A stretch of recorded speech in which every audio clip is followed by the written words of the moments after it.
Welcome to Mirror Talks, a series of questions where learning a language becomes a journey of self-discovery.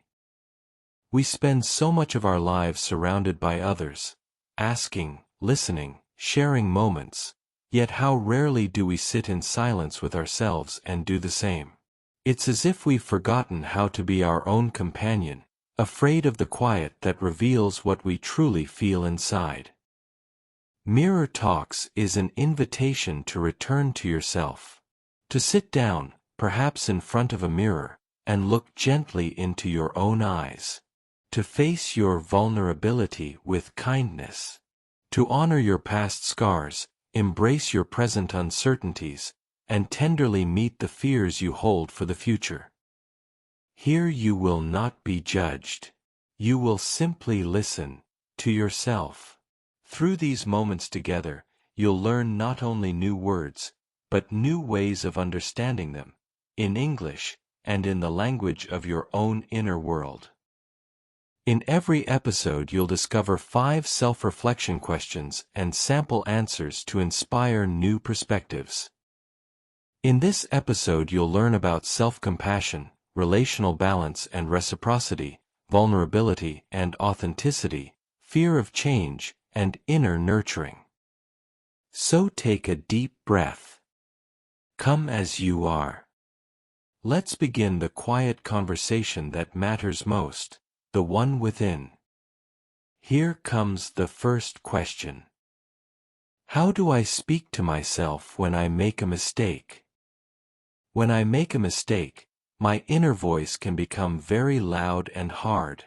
It can say things like, "You are stupid," or "You ruin everything."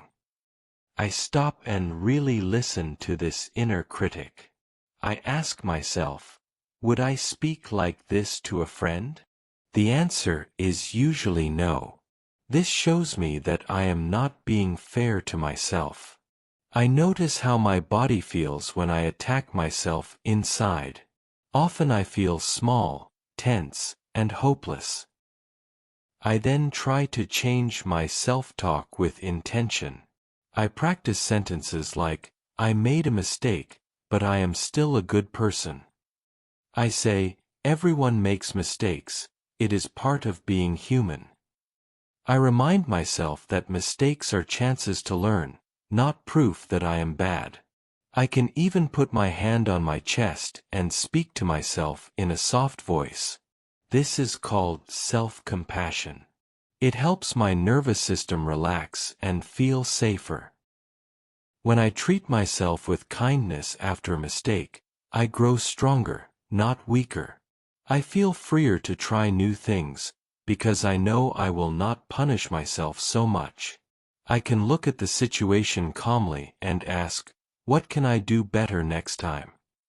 I can apologize if needed and then let go of the shame. I can keep the lesson and release the self-hate. In this way my inner voice becomes a patient teacher instead of a cruel judge. Here comes the next question. Don't rush, just listen to what your heart whispers back. What do I want from my close relationships, and what do I give? I take a moment to think about my closest relationships. I ask myself what I really want from them. Maybe I want to feel seen, heard, and valued.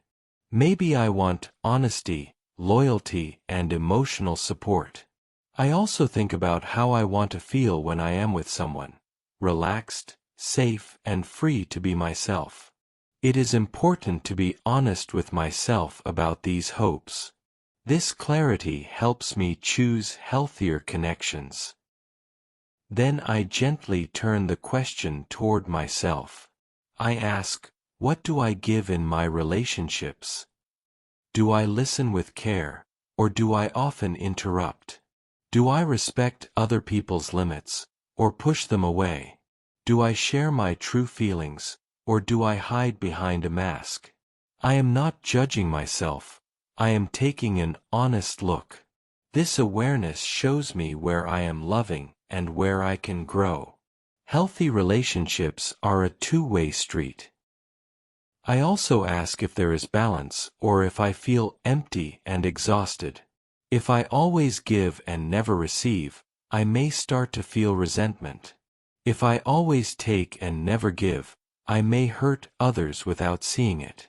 I can practice small, loving actions, asking good questions, saying, "Thank you," and setting healthy boundaries. I can choose people who respect my heart. Over time, this helps me build relationships that are kind, deep, and real, for both me and the other person. The following question is: which parts of myself do I hide from others and why? I think about the parts of myself that I usually keep in the shadows. Maybe I hide my sadness, my fear, or my sensitivity. Maybe I hide my dreams because I am afraid of being laughed at. I ask myself, when did I learn to hide this part? Often it comes from past moments when I felt judged, rejected, or shamed. My mind decided, it is safer if no one sees this. I thank this old strategy for trying to protect me. It came from a place of survival. Now I gently ask if this strategy still serves me. Sometimes it still keeps me safe in difficult situations. But often it also keeps me lonely and disconnected. When I hide my true self, people cannot really know me. They only see a mask. I might feel loved, but deep inside I think, they would not love the real me. This is painful for my heart. I deserve relationships where my whole self can breathe. I can practice showing small pieces of my hidden self to safe people. I can say, I feel nervous to share this, but I trust you. I can choose someone who listens with kindness and respect. I also work on accepting these parts inside myself. I tell them, you are allowed to exist. You are part of me. As I bring these parts into the light, I feel more whole. I begin to believe that I can be seen and loved as I truly am. As we move forward, let this question guide you inward. What am I afraid will happen if I change? Inside me there is often a quiet fear of change. Even if I am not happy, part of me feels safer with what is familiar. I ask myself, what exactly am I afraid of? Maybe I fear losing some people if I grow. Maybe I fear failure or looking foolish. Maybe I fear that I will not recognize myself. When I name these fears, they become clearer and less like a big dark cloud. I can see them and talk to them. I then ask if these fears are facts or just possibilities. Sometimes my mind imagines the worst-case scenario. It forgets that good things can also happen when I change. I can meet new people, find new strength, and create a life that fits me better. I can remind myself of past changes that were scary but later brought growth.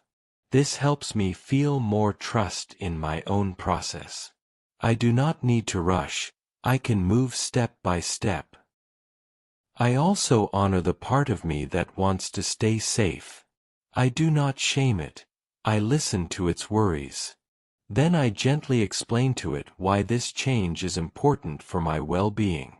I can say, I know you are afraid, but I will protect us as we grow. I can choose small, manageable actions instead of huge jumps. Each small step builds confidence. Slowly I see that I can change and still be safe, and that my life can open in new and beautiful ways.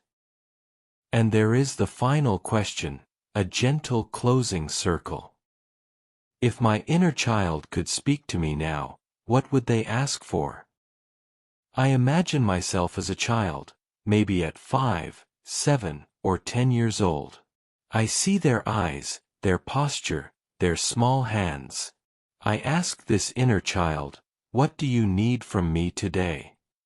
Maybe they need safety, play, or comfort. Maybe they need someone to say, "I believe in you." I listen with an open heart. I do not judge what comes up, I simply receive it. This image helps me connect with my most tender parts. My inner child often asks for things that seem simple but are very deep. They may ask for time without pressure, just to draw, listen to music, or rest. They may ask for gentle words instead of harsh criticism. They may ask for a hug, even if it is just me wrapping my own arms around myself. They may ask me to stand up for them and set better boundaries with others. When I honor these requests, I am repairing old emotional wounds.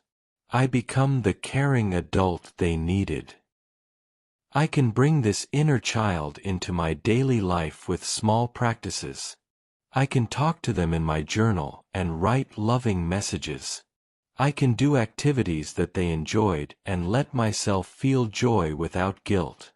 I can protect their sensitivity by not forcing myself into harmful situations. When I treat my inner child with respect and tenderness, something softens inside me. I feel more whole, more alive, and more able to love myself and others in a healthy way. That's the end of today's self-reflection questions, but your inner dialogue doesn't have to stop here. May these reflections become more than language practice. May they become moments of presence, where each word you learn is also a whisper of understanding toward yourself. Remember, every time you pause to listen within, you're not just learning to speak a language, you're learning to speak your truth. So keep your heart open, your mind curious, and your words gentle. Your mirror is waiting. Keep these thoughts close as you move through your day. These are the 5 questions we reflected on today. Now it's your moment to answer them in your own way. How do I speak to myself when I make a mistake? What do I want from my close relationships and what do I give? Which parts of myself do I hide from others, and why? What am I afraid will happen if I change?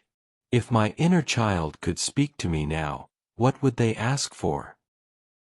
And as we close today's mirror talk, remember, this is not an ending, but a continuation. Every quiet reflection you make, every word you learn, every gentle thought you offer yourself becomes part of a lifelong dialogue, the one between who you were, who you are, and who you are becoming. Language, after all, is not just about communication, it's about connection. When you learn to speak kindly to yourself, you open space for compassion to flow more freely toward others too. The more you listen within, the more clearly you can hear the world around you.